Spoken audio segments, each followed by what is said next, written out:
এই সোনাইমুড়ি উপস্বাস্থ্য কেন্দ্র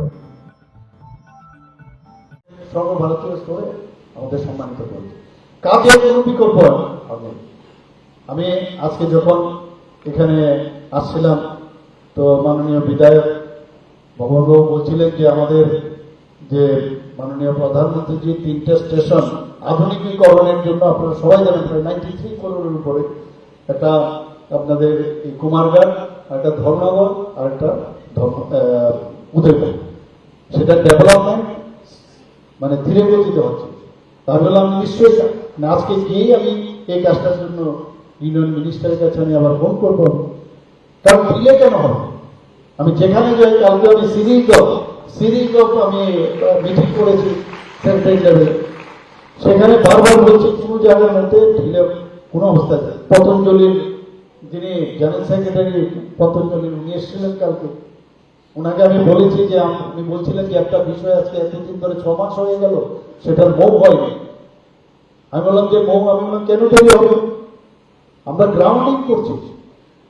তো সেই জায়গার মধ্যে মানে এই যে তদারকি করা, আবার পাশাপাশি সেটাও বলা যে তদারকি কেন করতে হবে, বলতে হবে কেন, কাজ কাজে যে ধরনের অ্যাটমসফিয়ার আমরা তৈরি করি। কারণ বহুদিনের এই 35 বছর, এর আগে 5 বছর, মাঝখানে 5 বছর, এসব মিলে যে ধরনের রাজনীতি এতদিন বা তার সরকার যেভাবে কাজ করতো আমরা সেইভাবে চলতে চাই না। 2014 আগে ভারতবর্ষের কি অবস্থা ছিল, আমরা ভাবতাম যদি মানে সরকার গঠন করা মানে স্ক্যাম করা, এই তো ছিল। এবং এই দেশ টিকবে কি টিকবে না এরকম একটা আপনারা ভুলে যাই, কিন্তু আমরা আমাদের মস্তিষ্কে কিন্তু মাঝে মাঝে এগুলো মনে রাখতে হবে যে আমাদের দেশের মধ্যে, আমাদের পার্লামেন্টে, বোম্বেতে, জম্মু এন্ড কাশ্মীরে সব জায়গার মধ্যে আতঙ্কবাদের কি অবস্থা ছিল। মাননীয় প্রধানমন্ত্রী জি আসার পর আজকে কোন জায়গায় আমরা গেছি, এবং অপারেশন সিন্দুর, এখানে মা ও বোনেরা আছেন। প্রধানমন্ত্রীজি কি নামটা দিয়েছে অপারেশন সিন্দুর, কেউ ভাবতে পারে নামের যে কত তাৎপর্যপূর্ণ, যে আমার মেয়েদের, তাদের যারা বিয়ে হয়নি 7 দিন 6 দিন, তারা গেছে নিরীহ যারা মেয়েরা তাদের হাজবেন্ডদের নিয়ে ওখানে গেছে, তাদের কপালে সিঁদুর মুছে দিয়েছে। এর জন্য অপারেশন সিঁদুর নাম দিয়েছে মাননীয় প্রধানমন্ত্রী। উনি কি বলেছেন যে টেররিজম আর ট্রেড দুটো একসাথে চলতে পারে না। কি আমরা এইরকম একজন প্রধানমন্ত্রী আমরা পেয়েছি, পরমাণু নিয়ে ব্ল্যাকমেইল চলবে না, এবং সঠিক সময়ে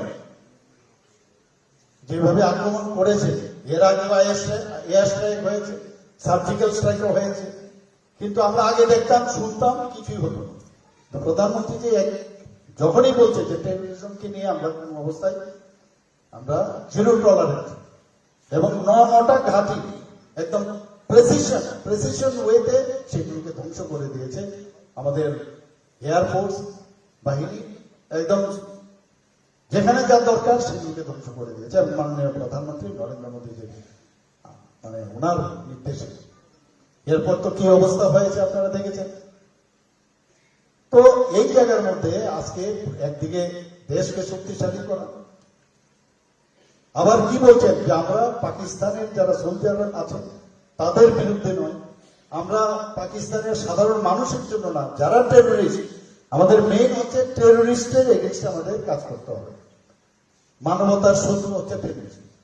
তো একদিকে দেশকে শক্তিশালী করা, আমরাও ত্রিপুরাতে এরকম একজন প্রধানমন্ত্রী